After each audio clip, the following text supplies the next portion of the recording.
Guys நம்ம நீ இந்த வீடியோவில் எதை பற்றி பார்க்க போகிறோம்னா கான்ஸ்டன்ட் மிஸ் கியர் பாக்ஸ்.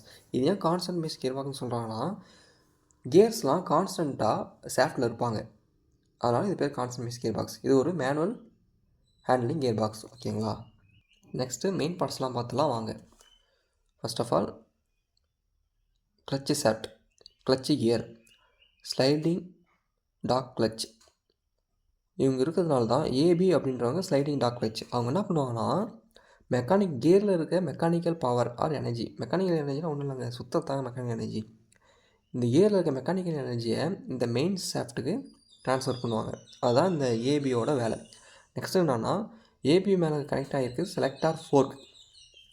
இந்த செலக்டார் ஃபோர்க் இருக்கிறனால தான் ஏபியை ஃப்ரண்ட் அண்ட் பேக் மூவ் பண்ண முடியும். இது வந்து மெயின் ஷாஃப்ட். இந்த ஷாஃப்ட்லேருந்து தான் ப்ரொப்பல்லர் ஷாஃப்ட்டுக்கு, அதாவது ரெண்டு வீலுக்கும் மெக்கானிக்கல் எனர்ஜி போகும். நெக்ஸ்ட்டு லே ஷாஃப்ட். லே ஷாஃப்ட் என்ன பண்ணுவாங்கன்னா கிளச்சு ஷாஃப்ட்லேருந்து வர மெக்கானிக்கல் பவரை மெயின் ஷாஃப்ட்டுக்கு ட்ரான்ஸ்ஃபர் பண்ணுவாங்க கியர் பயன்படுத்தி. ஓகேங்களா, 2, 3, 5, 7, 9, 10 இந்த எல்லா கியரையும் பயன்படுத்தி மெயின் ஷாஃப்ட்டுக்கு மெக்கானிக்கல் எனர்ஜியை ட்ரான்ஸ்ஃபர் பண்ணுவாங்க. இப்போ இந்த மெக்கானிக்ஸ் எல்லாம் எங்கே இருக்குன்னா கிளச்சு ஷாஃப்ட்டுக்கும் இங்கே ஒரு ப்ரொப்பல்லர் ஷாஃப்ட் இருக்கும். இந்த ப்ரொப்பல்லர் ஷாஃப்ட்டுக்கும் சென்டரில் தான் இந்த கியர் பாக்ஸ் இருப்பாங்க. ஓகேங்களா, இப்போ நம்ம ஒர்க்கிங் போயிடலாம். கிளச்சு ஷாஃப்ட்லேருந்து வர மெக்கானிக்கல் எனர்ஜியால் எல்லா கியர்ஸும் ரொட்டேட் ஆகும். ஏன்னா எல்லாமே கனெக்டில் இருக்குது. பட் லெவல்ன்ற கியர் மட்டும் ரொட்டேட் ஆகாது. ஓகேங்களா, இப்போ எல்லா கியர்ஸும் ரொட்டேட் ஆகும். ஆனால் நீங்கள் இப்போ நினைக்கலாம் அப்போ மெயின் ஷாஃப்ட்டுக்கு பவர் மெக்கானிக்கல் எனர்ஜி போகுமே அப்படின்னு நினைக்கலாம். ஆனால் போகாது. ஏன்னா எப்போ இந்த பின்றதோ அல்லது ஏன்றதோ எப்போ ஒரு கியரோட அட்டாச் ஆகுதோ, அதாவது கனெக்ட் ஆகுதோ, இது ரெண்டும் எப்போ கனெக்ட் ஆகுதோ அப்போ தான் இந்த 8ன்ற கியரோட மெக்கானிக்கல் பவர் இந்த மெயின் ஷாஃப்ட்டுக்கு ட்ரான்ஸ்ஃபர் ஆகும். நம்ம ஃபஸ்ட் கியரை பார்த்துருவோம். அதாவது டிரைவர் வந்து ஃபஸ்ட் கியர் போகிறாரு. அப்போ ஸ்லைடிங் லாக் கிளச் பி ஆன்றது 8ன்ற கியரோட மூவ் ஆவாங்க. அப்போ 8ன்ற கியரில் இருக்க மெக்கானிக்கல் எனர்ஜி பி மூலிமா போய் மெயின் ஷாஃப்ட்டுக்கு ட்ரான்ஸ்ஃபர் ஆகும். இப்போ 8ன்ற கியரில் இருக்க மெக்கானிக்கல் எனர்ஜியால் மட்டும்தான் மெயின் ஷாஃப்ட் ரொட்டேட் ஆகும். மிச்சம் எந்த கியரோட மெக்கானிக்கல் எனர்ஜியாலையும் மெயின் ஷாஃப்ட் ரொட்டேட் ஆகாது. ஓகேங்களா, இப்போ செகண்ட் கியருக்கு போயிடலாம். டிரைவர் செகண்ட் கியர் போட்டோடனே பி ஆனது 8 ரிலீஸ் பண்ணிவிட்டு 6ஓட கனெக்ட் ஆகிரும். அப்போ 6 ரொட்டேட்டில் தான் இருக்கும். கனெக்ட் ஆனோடனே 6ல் இருக்க பவர் பிக்கு போயிடும், பியில் இருக்க பவர் மெயின் ஷாஃப்ட்டுக்கு போயிடுவாங்க. மிச்சம் எந்த கியரோட மெக்கானிக்கல் எனர்ஜியும் மெயின் ஷாஃப்ட்டுக்கு போகாது. Next third gear. அது எப்படி ஒர்க் ஆகுதுன்னா டிரைவர் இப்போ தேர்ட் கியர் போட்டோடனே ஏன்ற ஸ்லைடிங் டாக் கிளச் 4ன்ற கியரோட மூவ் ஆவாங்க. அப்போ இந்த 6ன்ற கியரோட கனெக்ட் பண்ண பி ஆனது ரிலீஸ் ஆகிடுவாங்க.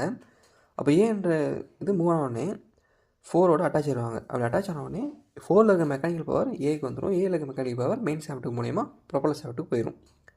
நெக்ஸ்ட்டு ஃபோர்த் கியர் எப்படின்னா டைரெக்டாக ஏ அப்படின்ற ஸ்லைடிங் டாக் கிளச்சை 1ன்ற கியரோட, அதாவது டைரெக்டாக கிளச் கியரோட கனெக்ட் பண்ணுறாங்க. இந்த பாயிண்ட்டும் கனெக்ட் ஆகிரும். அப்போ டைரெக்டாக கிளச்சிலேருந்து வர மெக்கானிக்கல் எனர்ஜி மெயின் ஷாஃப்ட்டுக்கு ட்ரான்ஸ்ஃபர் ஆகிடுவாங்க. ஓகேங்களா, இப்போ நம்ம கியர்ஸ்லாம் எப்படி ஒர்க் ஆகுதுன்னு பார்த்துருவோம். இப்போ கிளச்சிலேருந்து வர கியர் 1 அப்படின்றவங்க ஃப்ரண்ட் மூவ் பக்கமாக தான் சுற்றுவாங்க. இந்த 1ன்றது 2ஓட கனெக்ட் ஆகிறதுனால 2 ஆனது ரிவர்ஸ் மோஷனில் சுற்றுவாங்க. அப்போ வண்டி வந்து ரிவர்ஸில் மூவ் ஆகும். இப்போ 2, 3, 5, 7, 9 இவங்க எல்லோரும் ரிவர்ஸ் மோஷனில் சுற்றுவாங்க.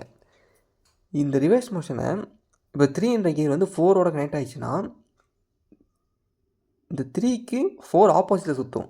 அதனால் இந்த 4 ஆனது ஃப்ரண்ட் பக்கம் மூவ் ஆகிற மாதிரி சுற்றுவாங்க. அப்படி சுற்றுறதுனால ஃப்ரண்ட் மெக்கானிக்கல் எனர்ஜி ஃப்ளோ ஆகும். இப்போ நம்ம எப்படி நம்மளுக்கு ஸ்பீட் கம்மியாகுது இன்க்ரீஸ் ஆகுது அப்படின்றத பார்ப்போம். ஃபர்ஸ்ட் ஆஃப் ஆல் இப்போ 7ல் இருக்க கியர்ஸ்லாம் 7ல் இருக்க கியர் டீத்லாம் ஒரு 20 இருக்குதுன்னு வச்சுப்போம். 8ல் இருக்க கியர் டீத் 40 இருக்குது.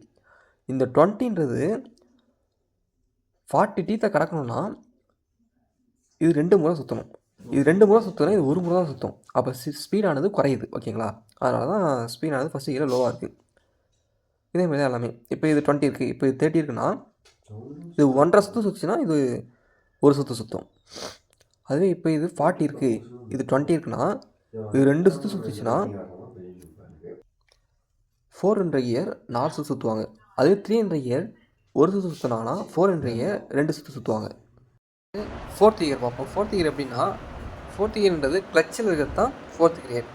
அந்த கிளச்சில் இருக்க கியரானது ஏ அப்படின்ற ஸ்லைடிங் டாக் மூலிமா கனெக்ட் ஆகும் பொழுது டைரெக்டாக மெக்கானிக்கல் எனர்ஜியானது ஏ மூலிமா மெயின் ஷாஃப்ட்டுக்கு கனெக்ட் பண்ணுவாங்க. அதனால் ஐ ஃபாஸ்ட்டாக இருக்கும். இந்த 2, 3, 5, 7லாம் ரொட்டேட் ஆக மாட்டாங்க. டைரெக்டாக இந்த கிளச்சானது ஏல கனெக்ட் ஆகி ஏ மூலிமா மெயின் ஷாஃப்ட் ஆனது ரொட்டேட் ஆகும். ஓகேங்களா? நெக்ஸ்ட்டு ரிவர்ஸ் கியர் பார்க்கலாம். ரிவர்ஸ் கியர்னால் இப்போ இது ரிவர்ஸில் 9ன்ற கியர் ரிவர்ஸில் சுற்றும். இந்த ரிவர்ஸை 11ன்ற கியருக்கு எடுத்துகிட்டு வரணும். அதுதான் நடுவில் ஒரு 10 அப்படின்ற ஒரு கியர் இருக்குது. இவங்க என்ன பண்ணுறாங்கன்னா, இப்போ 9ன்ற கியர் ரிவர்ஸில் சுற்றினாங்கன்னா இவங்க ஃப்ரண்ட்டில் சுற்றுவாங்க, இவங்க ஃப்ரண்ட்டில் சுற்றினாங்க இவங்க ரிவர்ஸில் சுற்றுவாங்க. அதில் வந்து இந்த 10ன்ற கியர் தான் முக்கியமானது. ஏன்னா இவங்க இருந்தால் தான் ரிவர்ஸ் மோஷனை 11 அப்படின்ற கியருக்கு கொண்டு வர முடியும். ஓகேங்களா? இதான் கியர் பாக்ஸோட ஒர்க்கிங். ஃபஸ்ட்டு கியரில் என்ன நடக்குது அப்படின்னா, இப்போ ஃபஸ்ட்டு கியரில் போகும்போது டார்க் ஆனது அதிகமாக இருக்கும். அதனால் ஒரு ஹெவி லோடை எடுத்துகிட்டு போக முடியும். நெக்ஸ்ட்டு அதோட ஸ்பீடானது லோவாக இருக்கும், வெரி லோ. எங்கெங்க இந்த ஃபஸ்ட் கியர் எங்கே ஒரு மலைப்பகுதியில் லோடு எடுத்துகிட்டு போகணும்னா ஃபஸ்ட் கியரில் போகணும். செகண்ட் கியரில் டார்க்கானது ஹையில் இருக்கும், அதே ஃபஸ்ட் கியரில் வெரி ஹையில் இருக்கும். செகண்ட் கியரில் ஹை டார்க் தான் இருக்கும். ஓகேங்களா? ஸ்பீடானது லோலேருந்து மீடியம். நெக்ஸ்ட் இது எங்கெங்கெல்லாம் செகண்ட் கியர் யூஸ் பண்ணலான்னா, ஒரு டிராஃபிக் ஏரியா அப்படின்னா செகண்ட் கியரில் போகலாம். நெக்ஸ்ட்டு தேர்ட் கியரில் மீடியம் டார்க் இருக்கும். ஸ்பீடானது மீடியம்லேருந்து ஹை வரைக்கும் இருக்கும் ஸ்பீடு. நெக்ஸ்ட்டு இந்த தேர்ட் கியர் எங்கே யூஸ் பண்ணலான்னா, ஒரு 60 கிலோமீட்டர் 70 கிலோமீட்டர் ஸ்பீடு போகும்போது அந்த தேர்ட் கியர் யூஸ் பண்ணலாம். நெக்ஸ்ட்டு ஃபோர்த் கியர்னால் அதில் டார்க் எப்படி இருக்குன்னா, லோ டார்க்கில் இருக்கும், ஸ்பீடு வெரி ஹையில் இருக்கும். நெக்ஸ்ட்டு இது எங்கே யூஸ் பண்ணலான்னா, ஒரு நேஷனல் ஹைவே, அதாவது ஒரு பைபாஸில் யூஸ் பண்ணலாம். ஓகேங்களா? Thank you guys.